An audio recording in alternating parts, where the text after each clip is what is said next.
السلام عليكم متتبعين قناة آية وآدم، مرحبا بكم معنا في القناة وشكرا لكم على الوفاء ديالكم.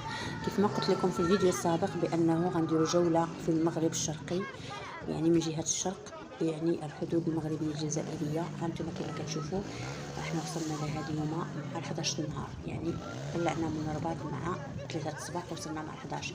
كيف ما كتشوفوا هذا الجبل ديال المغرب ها هو كيبان وبحالو ديال الجزائر، يعني جبل وقسموه في النص، يعني المغرب نص المغرب ونص الجزائر. هذا ديال الجزائر، شتيو ها هو فيه الرايه الجزائريه، وكاين اخواننا الجزائر راهم كاينين تما، كنهضروا معاهم من البعيد، هضرنا معاهم وتذكرنا معاهم وصفقنا معاهم. المهم هما ناشطين وحنا ناشطين.